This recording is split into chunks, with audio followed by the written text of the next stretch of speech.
good work. It's a mindset, not a tactic. And it's the third prong in the triumvirate of service, funding, and marketing that all libraries must keep in mind if we're going to thrive within our organizations and communities. These three prongs are tightly interrelated. Intentional marketing can't hide bad service, but intentional marketing can ensure that high quality service is recognized and sought after. That recognition is necessary for libraries to maintain their funding because it is no longer enough for libraries to do good work. We have to be seen doing that good work. Intentional marketing builds on Regis McKenna's famous realization that marketing is everything. Now, this seems like a no-brainer, but in 1991, this was revolutionary.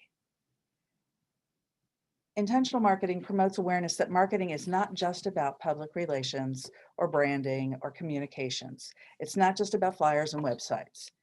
These are individual marketing tactics and strategies. Intentional marketing considers and evaluates every program, every tweet, every book, every library policy, every staff member interaction, every burnout light bulb as part of a larger plan, because all of these things send messages. And we want those messages to say consistently that the library is yours and we have something for you because we get you. Now, sometimes it's hard to think of positive library messages to send. For example, pre-COVID-19, I had a 10,000, actually more than 10,000 volume plus main library and 27 section specific satellite libraries. But shrinking tax revenue and work for home status caused the Attorney General's office to consolidate into one building, and I lost almost 80% of the library's footprint. Not a happy circumstance. Definitely tell you we weren't happy about that. Oops, go back. No, it's not retreating.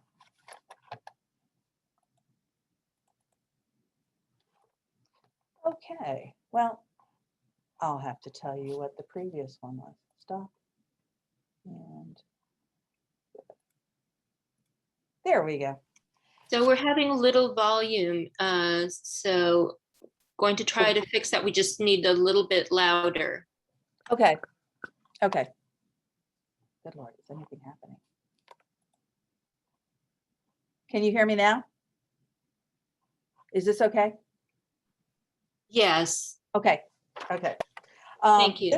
This is my library right now as we're speaking, because we're in the middle of tearing everything apart.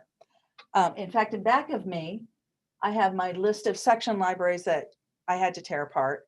And as you can see, they're all drawn line through.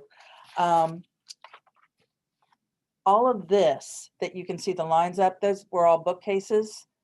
And we basically, the library staff of 3, weeded so that we had at least one copy of everything still in the collection and got rid of the rest. You know, we could have thrown everything into the trash because we were told that with the downsizing of so many different agencies, the state surplus was not going to be taking the bookcases or the tables. Thought about it, didn't want to put it in the landfill. And intentional marketing helped us toot our own horn a little bit here, even though it was an unfortunate circumstance. Instead of just weeding the collection and sending stuff to the landfill, we went ahead and brainstormed ways to remind our stakeholders that 1, we still existed, and 2, we still had lots for them. Once we thought about it, the tweak was really easy. I asked the State Library of Ohio to post a listing for us on their listserv, telling all the libraries in the state that, so school, university, public, other law libraries, everybody else, that we had good quality bookshelves and good quality tables and chairs available free of charge. Easy tweak, but it had significant results.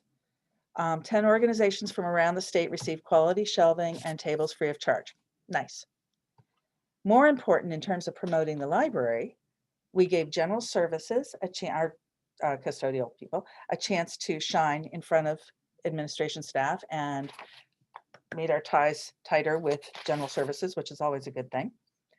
And the furniture giveaway gave our administration a chance to publicize the fact that they were careful stewards of public funds and that they cooperated with other agencies around the state. And helping your bosses look good in front of the voting public is always a good thing too.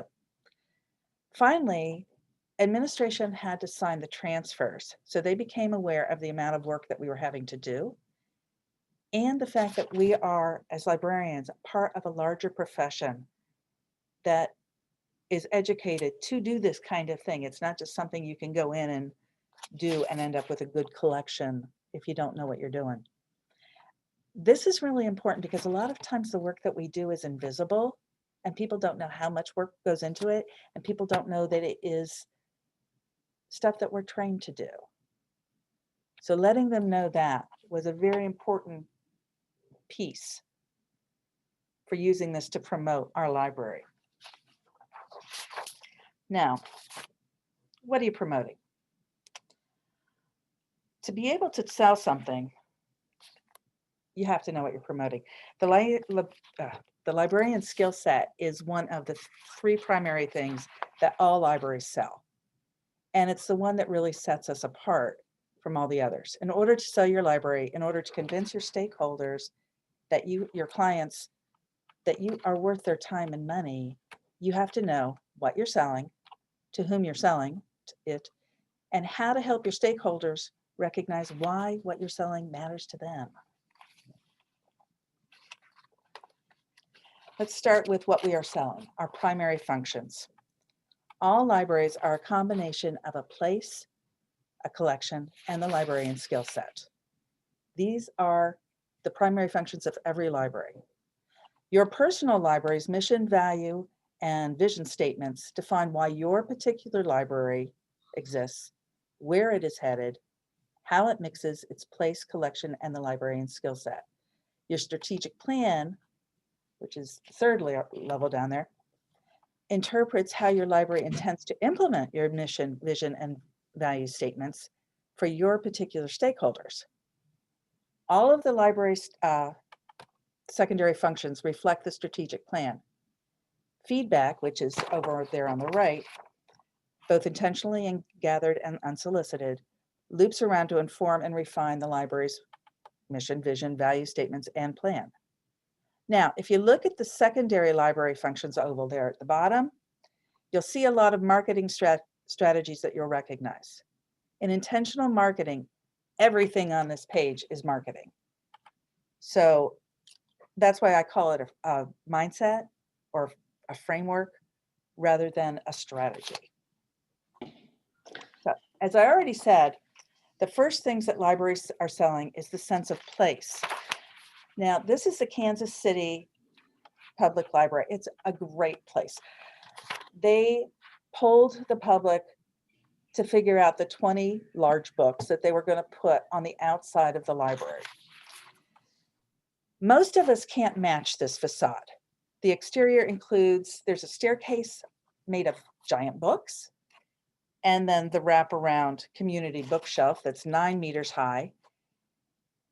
And then inside that is an interior that is as connected can be.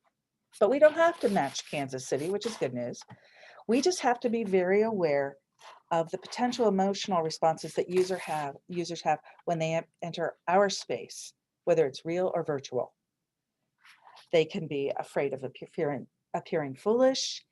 They can be relieved because they're going to get an answer. They can be irritated because there's a dropped connection. And they can feel like they belong here, like this is a place for them. These feelings can deter users from ever returning or encourage them to stop thinking of us as the library and start thinking of us as their library. Of course, a place without a collection is not a library at all. It's just a place. The gestalt of your collection, the mix of its contents and formats, is part of what makes your library unique. How you manage it can determine whether your stakeholders value or even know about your collection. For example, during the COVID shutdowns, the Newberry Library in Chicago increased its crowdsourcing projects. Hundreds of volunteers are helping to tag and transcribe several of the Newberry's digitized collections. This helps the Newberry to fulfill its mission as a research library by making the collections searchable. It also gives stakeholders from around the world ways to engage directly with the materials. Now this is, oh, you can't see my little thing there because I'm in the way. This is part of their postcard collection from the early 1900s, what you're seeing here. And they have, I think 79 people were currently tagging it as I took this screenshot. So this gives stakeholders from around the world a way to directly engage with the materials without actually going to the museum. It increases their personal interest, which is one of the most effective ways to turn library users into advocates. And it shows the library doing good work. Now, the first two functions, a place in a collection, are what people usually identify as the library. However, it's the librarian skill set that transforms a place with a collection into a library. Library stakeholders often do not use or even recognize the depth and breadth of our skill set. It includes the ability to define the issue and needed information. You'll find that information wherever it happens to be. Evaluate the information resources, organize the information in a searchable manner, and then disseminate it, get it out there. All librarians do this in some sort of mix. And the skill set is the best tool that you have when it comes to promoting your library to your stakeholders as a unique provider. Okay, as a unique provider of what, you may ask? Well, that depends on your stakeholders. Different libraries, different focus, different stakeholders. We're not going to cover how to define your stakeholders because there are a lot of good resources out there that do just that. But if you take the trouble to define who your users and your potential users and your funders are, if you figure out what matters to them, not us, but them, and why they use or don't use the library, it will prevent you from wasting lots and lots of time and money on marketing and program and projects that go unappreciated. Number 2 on this page, what matters to them, not us, is key here. We can provide all the wonderful stuff in the world, but if people don't want it, we can't make them take it. For example, the Library of Congress has many, many potential collections to digitize, and staff at the American Manuscript Collection has to balance what they think people should read, what they really want them to read, and what they actually will read. Library staff noticed that the play Hamilton had sparked interest in the Alexander Hamilton collection of papers. So they digitized roughly 12,000 letters, manuscripts, and other documents that had previously been available mostly only on microfilm or in a published edition of the National Archives. Their decision resulted in a superb online collection and a tremendous word-of-mouth coup. Popular interest in Hamilton the play made anything to do with Hamilton the man front page news. So when the Library of Congress blogged and tweeted about the collection, people checked it out and passed it on. I found out about it because I heard it on a National Public Radio show when I came to work one morning. It got picked up by NPR, Good Morning America, Time Magazine, Smithsonian, newspapers and TV stations around the world, theater, law, popular culture, arts, library history, and education blogs. Not bad. The Library of Congress put together a wonderful collection, and the library stakeholders kept spreading the word about the library doing good work. Staff experiences, market research, and formal and informal evaluations can help you define your stakeholders so you know what matters to them. One thing that we often forget is that it is vital to know what technology your users have available. This goes for anytime you want to communicate with your stakeholders. For example, I do not have a smartphone. Okay? Me and Raymond Reddington, we have our little flip phones. There are a number of reasons for that. I don't have one. I cannot tell you the consternation that it caused at my local Kroger's when they realized I couldn't use the digital coupons. And I made sure they knew I couldn't use the digital coupons. So now they email them to me and to a number of other customers that they found couldn't use the coupons. That little bit of customer service has turned that store into not just the Kroger store, but my Kroger store. So it's important to remember that the difference in tech and tech access, when you're evaluating what programs you want to offer, how you want to promote, the messages that you want to send, and how you want to send them. Sending messages out that some people can't read is a good way to make people feel disenfranchised and pushed away from your library. That's not a message that you want to send. Know what they want. So, how can your users and potential users benefit from the librarian skill set? Well, the skill set is inherently user-based. We're not product-based. Highlighting how you can apply these skills to different client needs helps you position yourself and your library as user-centric. In Marketing Myopia, Theodore Levitt explains that the railroads did not decline because people didn't need transportation anymore. The opposite was true. People needed more transportation. Railroads declined because they were product-centered. They focused on the railroads only and ignored others' needs for other transportation formats. Post-COVID libraries that have had to cut space and or collections like mine face a similar perception. People still want what libraries can provide. In fact, people want more of it. They want more access to more information, to more entertainment, and more life-enriching experiences. But many library stakeholders mistakenly assume that we're only about products. We're only a place and materials. They don't recognize that libraries are about user needs. They're about the skill set. So show them. This is a proactive approach. We can't wait for people to ask us for things that they don't know we can do. Start by offering to help them define what they want or need. We call this the reference interview, and we're trained to do it. Other people may call it needs analysis, so use that terminology if your audience is more comfortable with it. The reference interview is a skill that can be applied outside of figuring out what a particular client needs. For example, we're helping our IT department in many instances interview the end users for software and stuff because we're trained for it. IT isn't. We speak legalese. IT doesn't. We also speak IT because we use those databases all the time. So we're good interpreters between the end users and IT. And it took us a number of years.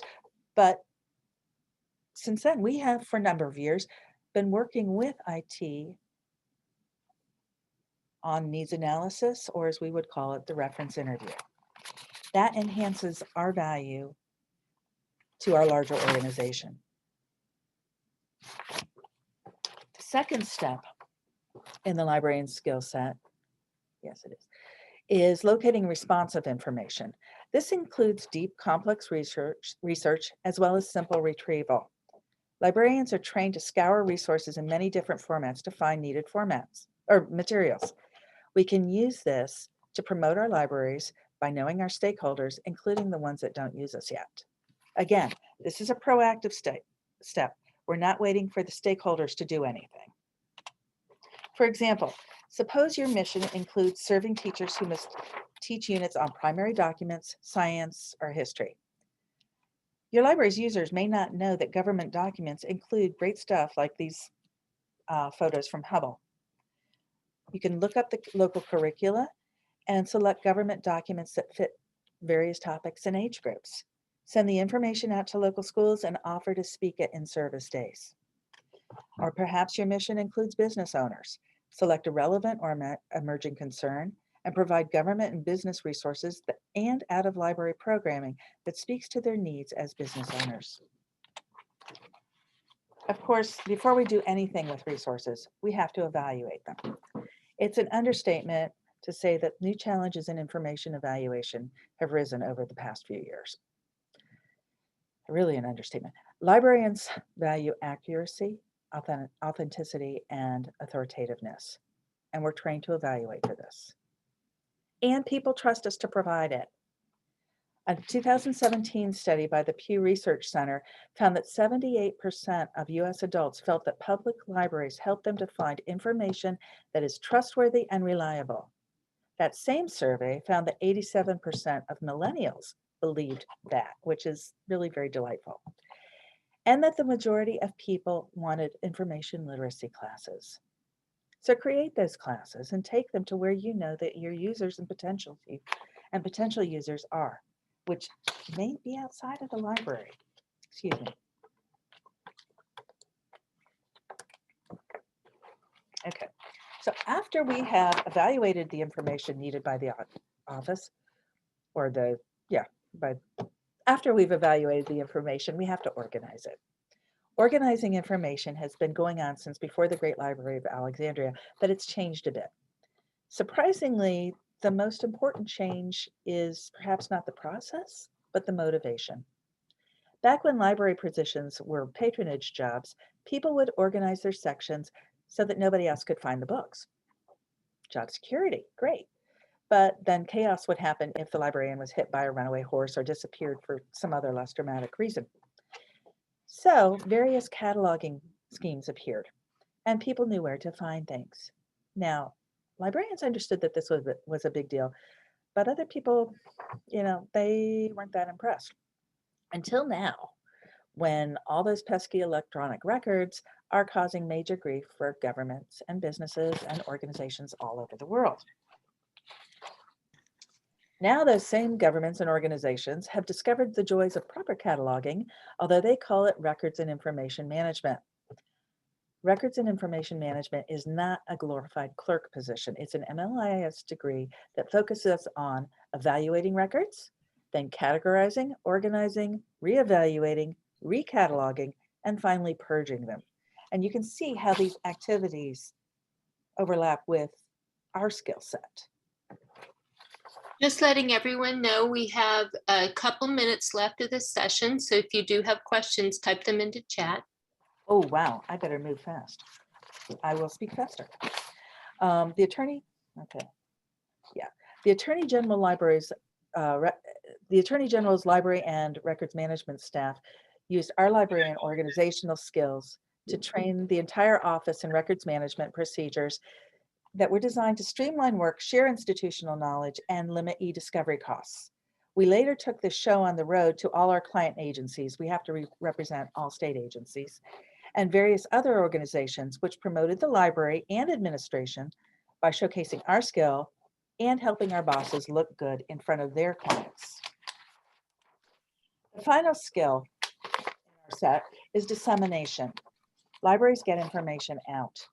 Information doesn't do any good if it's sitting on a shelf or server somewhere and nobody knows about it. So how do you publicize it? Social media, the library website, and other digital channels differ from traditional information channels in many ways, but one major difference is that digital marketing is pull marketing. Traditional marketing is push. It's user-driven. Your stakeholders are not holding, seeing, or hearing your library communications unless they pull it, unless they want it. The other side, so you have to make it something that is user-driven and that they want to pull. It has to be based on your knowledge of your users. The other side of dissemination is push marketing. That's traditional marketing. When you send a newsletter or stage a display, you are push marketing. It's there. Now that COVID restrictions are easing, it's easy to borrow someone else's space for a program or pop-up display outside of the library. Displays are kind of the tofu of marketing. They take on whatever flavor or topic that you want, and they churn your collection so people can see it with a new perspective. For example, this Harris County Public Law Library display was created to complement a book discussion series on immigration. It was sponsored by another community organization. The series attracted people also from across areas that were interested in immigration and issues, and which in Texas is a very large group. And many of them had never heard of the library before. Circulation and information requests increased as a direct response to the exhibit, and the library has been invited to be part of future events. Now, I've noticed that many of the things, or you've noticed that many of the things that I've discussed today include going outside the physical library. If you cannot do that, then offer to host outside groups for a specific program tailored to their focus. This outreach is critical because it reminds people that we were here, that we are still here, even though COVID has interrupted things for a bit. Libraries are going to be around since before forever.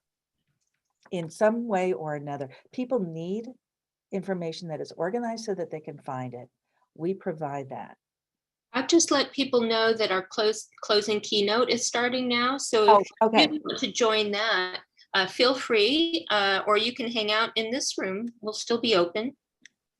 Okay, well, that was my last slide, so we can go. Were there any questions? People were wondering about getting the slides for that. And do you have those? Will those be available, Carol? I can send them to you. Okay. Go ahead. I did put my email in there. So for anyone who is interested. Also, Carol, do we have contact information for you? I can give it to you now, or I can put it on the slides. I mean, you should have it in the general. I don't know if you have it. Yeah, I think if you go to the Library 2.0 page, there is information for each of our presenters. Right. So you'll find it there. I did give my email address, so please, anyone with questions, please contact me. Okay. Do people want the notes on the slides or just the slides? I'm guessing they would like both. Yes, I see Tammy. Okay. I'll send those. Anything else I should know? Any other questions? Yeah, I think people are interested in, looks here like, yeah, a lot of interest in the slides and notes. Okay. Oh, here we have a question. Is there anyone you follow when it comes to marketing for cultural heritage institutions? That's to you, Carol. When it comes to marketing for them, I tend to follow the institutions themselves, because as a law librarian, I'm also a government documents librarian, so I have to see what they're putting out. So that would be a no on that one, but that's just because of my personal needs. So we do have someone saying they didn't find your email in the presenter bio. Any chance we can type that into the chat? Yes, if I can figure it out. Unfortunately, my firewalls here at work don't allow me to do a lot of things. Let's see. Okay, I did put in my email, so please send to me and I'll make sure that I am in touch with Carol and we figure all that out and get this information out to you. I can give it to you. I can give it to you now, if you want. Sure. Okay, Carol. So CAROL. Okay, great. I'll type it in. Ottolenghi, OT as in turtle, T as in turtle, OLEN as in Nancy, GHI at, and then this is Ohio AG.gov. Okay, so it's Ohio AG. H. A as in Attorney General. AG. HA. No H. Okay. Ohio. And then A is an abacus. Okay. OhioA.gov. AG. AG, okay, Attorney General, got it, okay, whoops. Get a V on there, people, sorry, people. So I got that right, except the missing. Yeah, okay, good, thank you so much. Yeah, and thank you for a great presentation. There was a lot of interest in that, so. Well, I'm glad. I'm glad. If anyone else, it's something I have to tell you, being an introvert has been like a superpower during COVID because, Oh, we can stop the recording, actually, I'm sorry. oh, thank God. We can stop that. Okay. Have I stopped it now? Yeah, stop the recording. We can stay on, but Okay. yeah. Yeah.